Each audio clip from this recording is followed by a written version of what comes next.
Gaston. Words by Kelly DePucchio. Pictures by Kristen Robinson.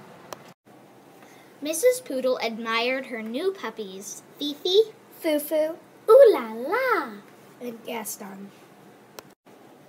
Would you like to see them again?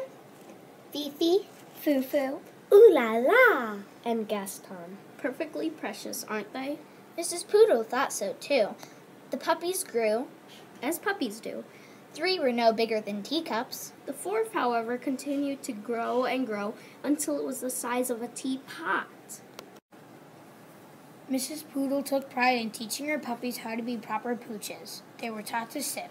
Never slobber. Good. Well done. Very nice. Nice try. They were taught to yip. Never yap. Yip. Yip.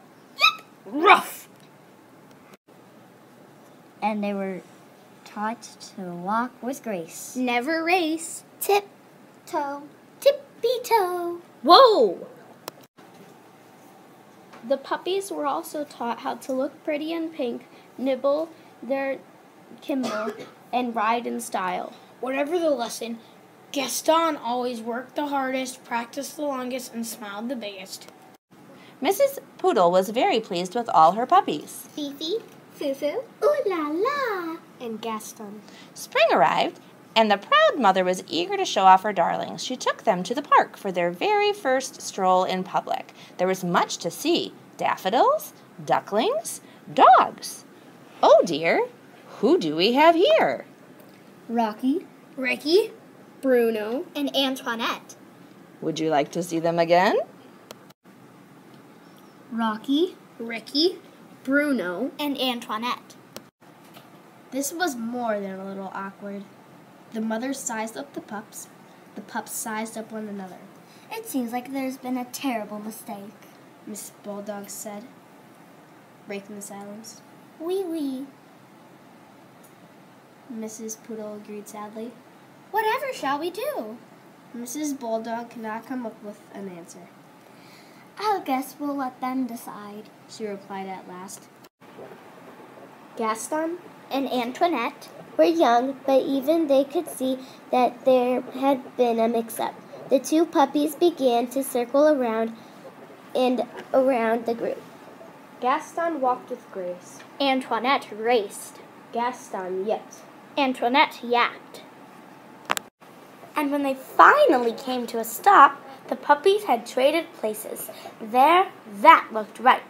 It just didn't feel right. That evening, Antoinette tried to fit in with her new sisters, but she did not like anything proper or precious or pink. Phooey. On the other side of town, Gaston tried to fit in with his new brothers, but he did not like anything brutish or browny or brown. Ick.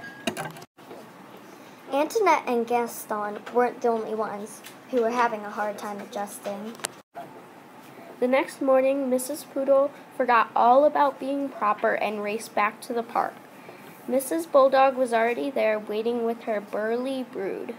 It seems like we've made a terrible mistake, She nearly shouted. Wee wee. Mrs. Poodle agreed happily. This time, Gaston and Antoinette wasted no time trading places. That looked right, and it felt right too. From that day forward, the families met in the park every afternoon to play. Rocky, Ricky, Bruno, And Antoinette Taught the poodle puppies a thing or two about being tough. Likewise, Fifi, Fufu Ooh La La, and Gaston. taught the bulldog puppies a thing or two about being tender. and many years later, when Gaston and Antoinette fell in love and had puppies of their own, they taught them to be whatever they wanted to be.